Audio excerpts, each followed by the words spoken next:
कहली आउ 16टी चिन्ह 2 धाड़ी सोलके सबु बेले कोन सब कथा मने थाए बापा हेले एठी सुन पुर शरत बाबू श्रद्धेय योग्य राजा दिलीप केते पाठ पढिथिले पाठ होउची खाली बामन भगवान कर पातर चिन्ह 32 नुह विद्या होउची 32 दांत 32 अवतार को बुझुछु पुरुष मानकर नारी मानकर लक्षण होउची 32 कोन बुझुछु श्लोकर अक्षर होउची महामंत्र अक्षर होउची 32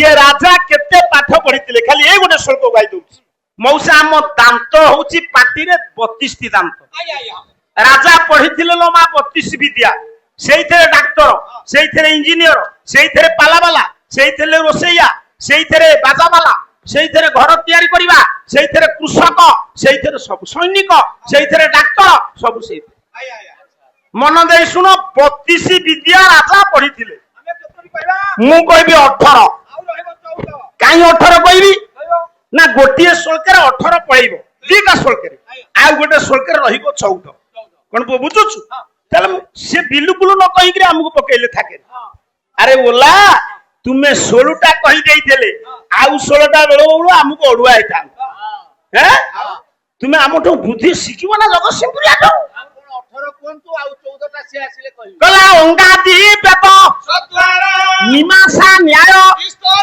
पुराण धर्म शास्त्र विद्या हेतु चतुर्थ आयुर्वेद धनुर्वेद गांधर्व्य ये तासो मिश्रिता विद्या विद्याष्टादश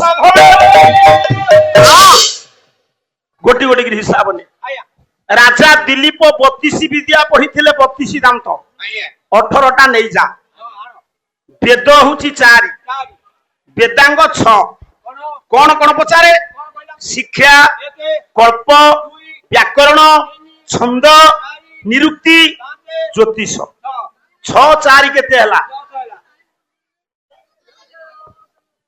अंगादि वेद सत्वार मीमांसा शास्त्र न्याय शास्त्र धर्म शास्त्र पुराण 14 को रखी दे आयुर्वेद डाक्तरी विद्या बुझलु धनुर्वेद युद्ध विद्या आयुर्वेद गांधर्व्य बाजा बजाइबा नाचिबा पाला गाइबा ये यात्रा कला घर तयारी करिबा मूर्ति तयारी करिबा चित्र आंकिबा ये होची गोटे कला अर्थशास्त्र केते आउ 14 गोटी विद्या द्वितीय थाके शरत बाबू तो जब बुझाई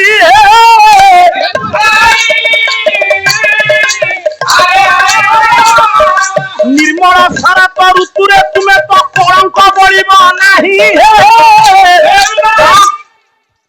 पुआ यही परी विद्या अर्जन करथिले राजा दिलीप जेतो बळे एते दिन परे ब्रह्मा कहिचंती जे तुमे कुलगुरु वशिष्ठंकर सेवा कले पुआ हबो ये सुख संवाद दौड़िले निज स्त्री की दबा पाई मौसा पुओ चाकरी पाई जीवो आपण सुनिबे घर को दौड़िबेनी माउसी आगे कहिबे ना सब परिवार कथा बाबू जदि खेल रे पुओ जीतिला कि कोनोसी कारण आपण केस डिग्री हे गला आपण दौड़िबे आगो स्त्री की खबर देबे राजा जेतो बळे अनेक दिनर प्रार्थना रे सुनिचंती ब्रह्मा कहिचंती गुरु परामर्श नेले पुओ हबो वंश रक्षा पाइबो क्षिप्र बेगरे दौड़िले राजा रानी हंसपुर गेडुए रानी हंसपुर जेतो बळे संवाद दबा पाई राजा दिल्ली को जानती रानी कोन रानी अवस्था रे अछंती रानी को अवस्था रे अछंती राजा दुआर बंधरे ठियाई देखुचंती कवि दिन कृष्ण दास बही कमला कांत चौतीसा मु कहिची सबु कविंकर नै करी जीवी कला खसी छिको मरी भार पड़ी छि चरम परे खसी छिको मरी भार पड़ी छि चरम परे हररी पु गगन रे जे हेमंत शोभा ए हररी पु गगन रे जे हेमंत शोभा ये तो क्षीण कटिरी पु मधु भालरे चंदन बिंदु क्षीण कटि कटि गो हीरा भालरे चंदन উদয় দিজ রাজকীয় বা সম্পূর্ণ উদয় দিজ রাজকীয় খঞ্জনিত কনে কুণ্ডল খঞ্জনিত কনে কুণ্ডল খঞ্জনিত কনে কুণ্ডল ଖସିଛି କବରୀ ଭାର ପଡିଛି ଚରମ ପର ରାଜା ଯେତେବେଳେ ଦୌଡ଼ି ଆସିଛନ୍ତି ଦେଖିଲେ ରାଣୀଙ୍କର ଲୋ ମା ମୁକ୍ତ କେଶ ରାଶି ଖେଳେଇ ହେଇ ପିଠି ଉପରେ ପଡିଛି। କଳାହାଣ୍ଡିଆ ମେଘ ଆକାଶରେ ଯେମିତି ଦେଖାଯାଏ ସେମିତି ଦେଖାଯାଉଛି। ଖର କହିଲେ କିରଣ, କିରଣର ରିପୁ ମେଘ ପରି ଦେଖାଯାଉଛି। କ୍ଷୀଣକଟି ରିପୁ ମଧୁ, କ୍ଷୀଣକଟି କାହାର ସିଂହର, ସିଂହର ଶତ୍ରୁ କିଏ ମୃଗ, ମୃଗ ନାଭି କସ୍ତୁରୀ ଆଖି ଲୁହେରେ ଧୋଇ ହେଇ ପଡେ। କଣ ପୁଅ ବୁଝୁଛୁ? ଖର ରିପୁ ଗଗନରେ ଯେମନ୍ତ ଶୋଭା, କ୍ଷୀଣକଟି ରିପୁ ମଧୁ ଭାଲରେ ଚନ୍ଦନ ବିନ୍ଦୁ। ମୁଣ୍ଡରେ ଯୋଉ ଚନ୍ଦନ ବିନ୍ଦୁ ସତ୍ୟ କଣ ଚନ୍ଦ୍ର ଉଦୟ ହେଇଛନ୍ତି କି କଳାହାଣ୍ଡିଆ ମେଘ ହଉଛି କେଶ। ଖଞ୍ଜନିତ କର୍ଣ୍ଣେ କୁଣ୍ଡଳ, ଖଗ ପତି ସୂତର ମୁକୁଟ ମଣ୍ଡଳ। ଖଗ କହିଲେ ଗରୁଡ, ଗରୁଡର ପତି କିଏ? ତାଙ୍କ ସୂତ କିଏ? କନ୍ଦର୍ପ, କନ୍ଦର୍ପ ଦର୍ପଣ ପରାୟ ମୁଖମଣ୍ଡଳଟା ମଳିନ ପଡେ। ଆଉ ରାଜା ଦେଖୁଛନ୍ତି କେମିତି ଦେଖାଯାଉଛି? ଗଲା ଗଙ୍ଗା ଗଜମତି ଚିର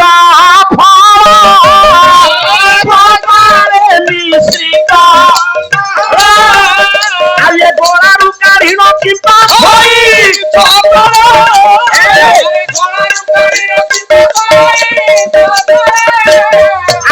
ଗଙ୍ଗାଧର ରିପୁ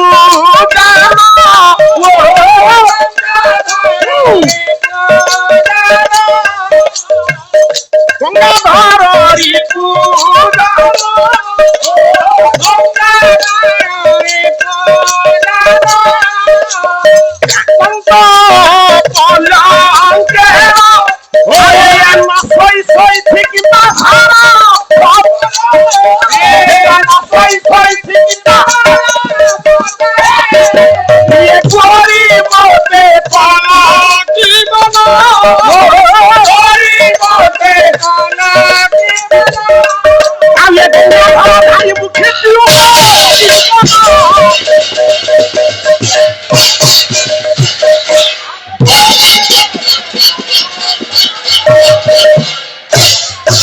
ସୁନ୍ଦର କବି, ସୁନ୍ଦର ଚିନ୍ତାଧାରା। ଝିଅ ମାନେ ମା ମାନେ ସବୁ ବସି ଶୁଣ।